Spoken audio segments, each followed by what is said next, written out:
என்கிட்ட ஒரு கிளைண்ட் வந்து கேட்டார், நான் டெய்லி ட்ரேட் பண்ணுறேன், எனக்கு brokerage ப்ளஸ் டேக்ஸஸ் எவ்வளோ பிடிக்கிறாங்கன்னு தெரியலன்னு. அவருக்கு நான் என்ன சொன்னேன் அப்படின்னா, ஃபஸ்ட்டு டிமேட் அக்கௌண்ட் வச்சுருந்தாக்கா ஆனுவல் மெயின்டெனன்ஸ் சார்ஜஸ் போடுவாங்க.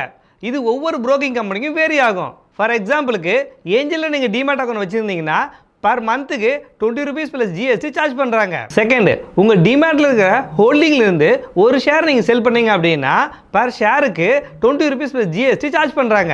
எக்ஸாம்பிளுக்கு உங்கள் டிமேட் அக்கௌண்ட்லேருந்து ஐடிசி டிசிஎஸ் செல் பண்ணுறீங்க அப்படின்னா ரெண்டுத்துக்கும் சேர்த்து ₹47 சார்ஜ் பண்ணுவாங்க. Third, brokerage. நம்ம பண்ணக்கூடிய டிரான்சாக்ஷனுக்கு ஏற்ற மாதிரி இங்கே brokerage சார்ஜ் பண்ணுறாங்க. இது ஒவ்வொரு கம்பெனிக்கும் வேரி ஆகும். ஒரு சில கம்பெனியில் பர்சன்டேஜ் சார்ஜ் பண்ணுறாங்க, ஒரு சில கம்பெனியில் ஃப்ளாட் brokerage சார்ஜ் பண்ணுறாங்க. Fourth, tax. டோட்டலாக 5 டைப்ஸ் ஆஃப் டேக்ஸ் சார்ஜ் பண்ணுறாங்க. ஒன்று STD, security turn over tax. இது ஸ்டாக்கை செல் பண்ணும்போது மட்டும் போடுவாங்க. Second, transaction charge. Third, GST. நம்ம தரக்கூடிய brokerage-லேருந்து 18% சார்ஜ் பண்ணுறாங்க. Fourth, SEBI charges. 1 crore-க்கு ₹10 சார்ஜ் பண்ணுறாங்க. Fifth, stamp charges. இவ்வளோ சார்ஜஸ் அண்ட் டாக்ஸேஷனுக்கு அப்புறம் தான் நம்ம ப்ராஃபிட் பண்ண வேண்டியிருக்கு. நீங்கள் ட்ரேட் பண்ணும்போது உங்கள் சார்ஜஸ் ப்ளஸ் டாக்ஸேஷன் எவ்வளோன்னு கால்குலேட் பண்ணதுக்கப்புறம் ட்ரேட் பண்ணுங்கள். அதை ஈஸியாக கால்குலேட் பண்ண கீழே இருக்கிற லிங்கை கிளிக் பண்ணி செக் பண்ணிக்கோங்க.